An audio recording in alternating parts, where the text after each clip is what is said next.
కాకా నీకు జన్మదిన శుభాకాంక్షలు. భరత మాత ముద్దు బిడ్డ తేనెలొరుకు తెలుగు గడ్డ, జానపదులు జాలు వారే తల్లి తెలంగాణ గడ్డ పైన.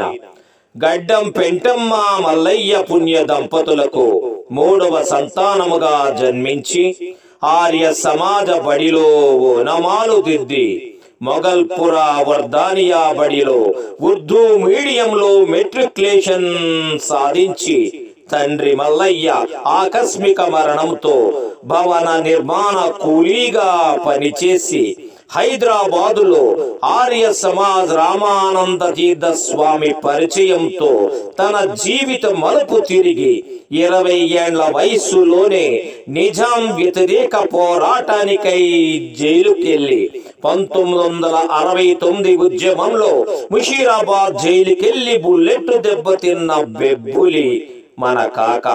అట్టడుగు వర్గాల నుండి వచ్చిన వాడేగా, దళిత మహోన్నతుడిగా నిలువ నీడలేని నిరుపేదలు వేసుకున్న బషీర్బాగ్లోని గుడిసెల పోరాటంలో 1949లో గుడిసెల సంఘాన్ని స్థాపించి 80,000 మందికి నిలువ నీడ కల్పించిన గుడిసెల వెంకటస్వామిగా కీర్తికెక్కిన మన కాక. భవన కార్మికునిగా, ఎమ్మెల్యేగా, ఎంపీగా, కేంద్ర కార్మిక శాఖ మంత్రిగా పలు పదవులు చేపట్టి ఆనాటి ముఖ్యమంత్రి నాయకుడు నీలం సంజీవ రెడ్డిని ఆశ్చర్యపరిచిన నాయకుడు. 101 సంఘాలకు నాయకత్వం వహించి ప్రభుత్వ కొలువు చేసేవాడికేనా పెన్షన్, ప్రైవేటు ఉద్యోగులకు, కార్మికులకు పెన్షన్ సౌకర్యం కల్పించాలని ఉద్దేశంతో పెన్షన్ సౌకర్యం కల్పించిన మహానుభావుడు మన కాక. కాక అంటేనే ఏందిరా బేటా అంటూ పలికే నిరాడంబరుడు, కూడు గూడు సౌకర్యం కల్పించిన మహానాయకుడు.